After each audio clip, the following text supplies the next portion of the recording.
Hi hello வணக்கம். நான் உங்கள் பரணிதரன். ஒரு இஷ்யூ ஒன்று போயிட்டு இருக்கு, எல்லாத்துக்கும் தெரியும். ரொம்ப கான்ட்ரவர்ஷியலா போயிட்டு இருக்கு. அதை பத்தின ஒரு வீடியோ வந்தா நிறைய பேர் நிறைய கமெண்ட்ஸ் கொடுக்குறீங்க. எப்பயும் போல் நடக்கிற ஒரு ரேப் கேஸ் மாதிரி நினைச்சிட்டு நிறைய பேர் கமெண்ட்ஸ் கொடுக்குறீங்க. ஆனா இந்த விஷயம் அப்படி கிடையாது. ஒரு அவுட்லுக்கா நிறைய பேர் நிறைய கமெண்ட்ஸ் கொடுக்குறீங்க. ஆனா பல விஷயங்கள் உள்நோக்கி பார்க்க வேண்டியது இருக்கு. அதனால சில விஷயங்கள் பேசணும்னு நினைக்கிறேன்.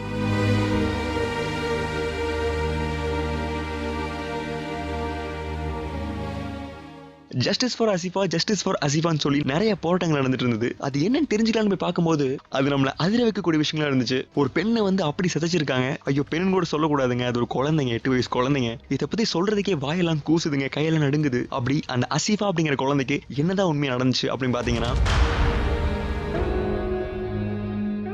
உத்தரப்பிரதேஷ் அப்படிங்கிற மாநிலத்துல வந்து ஒரு பையன் வாழ்றான். அந்த பையன் தன்னோட பள்ளி வாழ்க்கையில நிறைய தப்புகள் பண்றான். பொண்ணுங்க கூட தப்பா நடந்துக்கிறான்னு சொல்லி அந்த பையனை வந்து அந்த ஸ்கூல்ல இருந்து டிஸ்மிஸ் பண்றாங்க. அந்த பையனோட அப்பா அம்மா வந்து அதை கண்டிக்காம, சரி இதெல்லாம் ஒரு விஷயம் அப்படின்னு சொல்லி அந்த பையனை வந்து உத்தரப்பிரதேஷ்ல இருந்து ஜம்மு அண்ட் காஷ்மீர் அனுப்புறாரு. இந்த சிறு தவறு தான் இந்த பெரிய இஷ்யூ நடந்ததுக்கு ஒரு மூல காரணம். ஒரு வழியா அந்த பையன் ஜம்மு அண்ட் காஷ்மீர் போய் அவங்க மாமா கூட சேர்ந்து வாழ்றான். அவங்க மாமா வந்து ஒரு தர்மகர்த்தாவா இருக்காரு. அந்த கிராமத்தோட பேர் என்னன்னு பாத்தீங்கன்னா காத்துவ கிராமம். அந்த கிராமத்துல பக்கர்காட்ச் அப்படின்னு சொல்லக்கூடிய ஒரு சின்ன கம்யூனிட்டி சேர்ந்த மக்கள் வாழ்ந்துட்டு இருக்காங்க. அந்த கம்யூனிட்டி சேர்ந்த ஒரு பொண்ணு தான் அசிஃபா. அந்த பக்கர்காட்ச் கம்யூனிட்டி சேர்ந்தவங்களுக்கு என்ன வேலைன்னு பாத்தீங்கன்னா, அந்த கிராமத்துல இருக்க ஹிந்துஸ் கிட்ட இருந்து நிறைய லேண்ட்ஸ் வாங்குறாங்க. அதாவது அவங்க கிட்ட இருக்க நிலங்களை வந்து வட்டிக்கு வாங்குற மாதிரி வாங்குறாங்க. வாங்கி அவங்க கிட்ட இருக்க அந்த ஆடுகளையும் மாடுகளையும் மேய்க்க விடுறாங்க. சில நாட்களுக்கு அப்புறம் அந்த ஆடுகளும் அந்த மாடுகளும் பெருசா வளர்ந்ததுக்கு அப்புறம் இந்த பக்ரீதுக்கோ இந்த ரம்ஜானுக்கோ வந்து இந்த ஆடுகளையும் மாடுகளையும் வித்துறாங்க. இதுதான் அவங்க பண்ற வேலை. ஆனா அந்த பக்கர்காட்ச் அப்படின்னு சொல்லக்கூடிய இனத்தவர்கள் வந்து அங்க வாழ்றது நிறைய பேருக்கு அங்க இருக்கவங்களுக்கு பிடிக்கல. அவங்க எப்படியாவது இங்கிருந்து துரத்திடணும் அப்படின்னு நினைக்கும் போது அவங்க கையில ஒரு துருப்பு சீரா கிடைச்ச விஷயம் பாத்தீங்கன்னா அசிஃபா.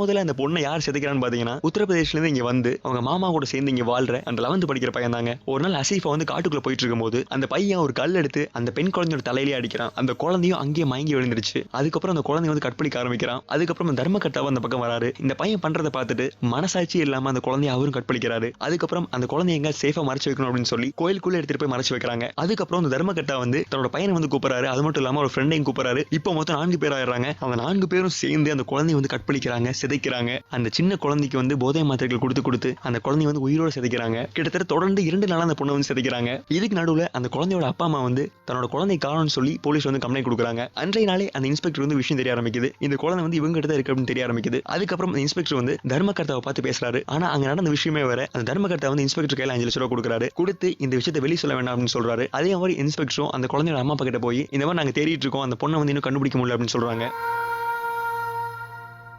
இதுக்கப்புறம் என்ன நடக்குதுன்னு பாத்தீங்கன்னா, அந்த 11th படிக்கிற பையன் தன்னோட ஃப்ரெண்டுக்கு கால் பண்றான். அதாவது உத்தரப்பிரதேஷ்ல இருக்க தன்னோட ஃப்ரெண்டுக்கு வந்து கால் பண்றான். கால் பண்ணி இந்த மாதிரி ஒரு பொண்ணு சிக்கியிருக்கா, உனக்கு இந்த மாதிரி பண்ண பிடிக்குமே அப்படின்னு சொல்லி அந்த பையன் அங்கிருந்து வர வைக்கிறான். அந்த பையனும் அந்த குழந்தைய வந்து சிதைக்கிறதுக்கு ஜம்மு அண்ட் காஷ்மீர் வரான். மொத்தமா 5 பேரா சேர்ந்து அந்த குழந்தைய வந்து சிதைக்கிறாங்க. அந்த குழந்தைய வந்து எப்படிலாம் வந்து சிதைச்சாங்க அப்படின்னு சொல்றதுக்கு எனக்கு கையில நடங்குது. அந்த அளவுக்கு அந்த குழந்தைய வந்து கொடுமையை சிதைச்சிட்டாங்க. இதுக்கப்புறம் என்ன நடக்குதுன்னு பாத்தீங்கன்னா, அந்த குழந்தைய எங்க எடுத்துட்டு போய் புதைச்சிடலாம் அப்படின்னு சொல்லி அந்த குழந்தைய வந்து எடுத்துட்டு போறாங்க. அதாவது உயிரோடு எடுத்துட்டு போறாங்க. ஒரு ஓடைக்கு எடுத்துட்டு போறாங்க அந்த குழந்தைய. ஆனா அப்ப கூட மிருகத்தனமா அங்கேயே தங்களோட காம பசி தீராம மறுபடியும் அந்த குழந்தைய வந்து கற்பழிக்கிறாங்க, சிதைக்கிறாங்க. அதுக்கப்புறம் அந்த குழந்தை வந்து உயிரோடு இருக்கிறது வந்து அவங்களுக்கு தெரிய ஆரம்பிக்குது. அதுக்கப்புறம் என்ன பண்றாங்கன்னு பாத்தீங்கன்னா, அந்த குழந்தை எப்படியே சாகடிக்கும் அப்படின்னு பாக்குறாங்க. ஒரு பெரிய கல் எடுத்து அந்த குழந்தை பின்னாடி அடிக்கிறாங்க.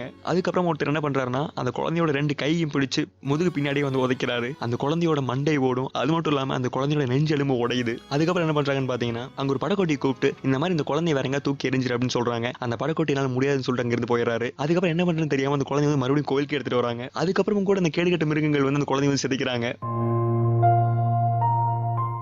இதுக்கப்புறம் என்ன நடக்குதுன்னு பாத்தீங்கன்னா, அந்த கோயில் வந்து ஒரு ஃபங்க்ஷன் நடக்க போகுது அப்படிங்கிற காரணத்தினாலையும், அந்த குழந்தை அங்க இருந்தா பெரிய அசிங்கம் அப்படிங்கிற காரணத்தினாலையும், எவன் என்ன கேட்க போறான் அப்படிங்கிற தைரியத்துல வந்து அந்த குழந்தைய தூக்கி காட்டுக்குள்ள வீசிடுறாங்க. இதுக்கப்புறம் இவங்க தான் அந்த பொண்ணை வந்து சிதைச்சாங்க அப்படின்னு சொல்லி விஷயம் வெளியே தெரிய ஆரம்பிக்குது. பெரிய போராட்டங்கள்லாம் வெடிக்குது. போலீஸ்காரங்க தர்மகர்த்தா பத்தி பேச ஆரம்பிக்கிறாங்க. போராட்டங்கள்லாம் பெருசாயிடுச்சு. அதனால வந்து இந்த மாதிரி 11th படிக்கிற பையனை வந்து நான் தான் அந்த பொண்ணு வந்து கற்பழிச்சேன்னு சொல்லி சரணடைய சொல்லுங்கன்னு சொல்றாங்க. ஆனா அதுக்கும் தர்மகர்த்தா ஒத்துக்காம இந்த மாதிரி சரண்டர் ஆகிறதுக்கு ஒரு முஸ்லீம் பையனை செட் பண்றாரு. ஆனா அங்க இருந்த மக்கள் எல்லாம் சுதாரிச்சிட்டாங்க. அதனால எதுவும் பண்ண முடியல. அதே மாதிரி அந்த 11th படிக்கிற பையன் சரண்டர் ஆகிறான். இன்வெஸ்டிகேஷன்ல அந்த பையன் எல்லா உண்மையும் உளறிதான்.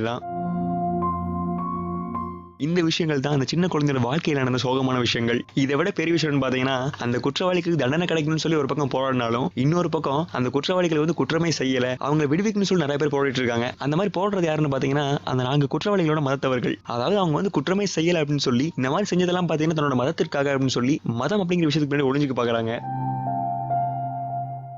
இந்த விஷயம் வந்து பாத்தீங்கன்னா ஒரு ஹிந்து முஸ்லீம் மத சண்டையாவே மாறிடுச்சு. அதனால கவர்மெண்ட் வாய் திறந்து ஒரு வார்த்தை பேசலையே. இந்த மாதிரி ஒரு விஷயமா 2 விஷயமா எத்தனை விஷயங்கள் நீங்க பாக்குறீங்க.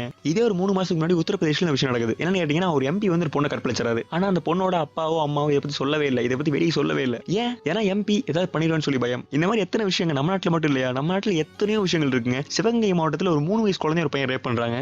அந்த குழந்தை கத்துதேன்னு சொல்லி அந்த 3 வயசு குழந்தையோட 2 காலையும் பிடிச்சு அந்த குழந்தையோட தலையை தரையில அடிச்சிருக்காங்க. மண்டை உடைஞ்சு அந்த குழந்தை இறந்து போகுது. நாட்டுல வாழ்ற பெண்களுக்கே வந்து பாதுகாப்பு இல்லைன்னா அப்புறம் எதுக்கு கவர்மெண்ட், அப்புறம் எதுக்கு இந்த விஷயங்கள்லாம்? அப்படி நீங்க காமவரி பிடிச்சவங்களா இருந்தா காசு கொடுத்து போலாமேடா. எதுக்கு சின்ன சின்ன குழந்தைங்களை சிதைக்கிறீங்க? கண்டிப்பா கடுமையான சட்டங்கள் கொண்டு வந்தே ஆகணும். இல்லைன்னா அசிஃபா மாதிரி நிறைய குழந்தைகள் நம்ம பார்க்க வேண்டியது இருக்கும். முக்கியமா ஒரு விஷயம் சொல்லணுங்க. எல்லாருமே சொல்றாங்க இதுக்கெல்லாம் காரணம் அந்த 11th படிக்கிற பையன் அப்படின்னு சொல்றாங்க. ஆனா இதுக்கெல்லாம் முக்கிய காரணம் யாரு? அந்த 11th படிக்கிற பையனோட அப்பா அம்மா. என்னைக்கு அந்த பையன் தப்பு செய்யறான்னு சொல்லி அவங்க ஸ்கூல்ல இருந்து டிஸ்மிஸ் பண்ணாங்களோ அப்பயே அவங்க அப்பா அம்மா கண்டிச்சு வளர்த்திருந்தாங்கன்னா இன்னைக்கு அந்த பெண் குழந்தை இறந்திருக்காது. இந்த மாதிரி தப்பு பண்ற அத்தனை பேத்துக்குமே ஒரே ஒரு விஷயம் சொல்லணும். என்னன்னு கேட்டீங்கன்னா, கொள்ளை அடிக்கிறவன், ரேப் பண்றவன், ரயிலு குண்டு வைக்கிறவன், குடிகாரன், புறம்போக்கு, ஊர் பணத்தை திருடுறவன், எச்ச லொச்ச, அவங்கெல்லாம் அப்படி ஆனதுக்கு அவனுங்களை ஒழுங்கா வளர்க்க தெரியாத அவனுங்களோட அப்பனுங்க தான் முக்கிய காரணம்.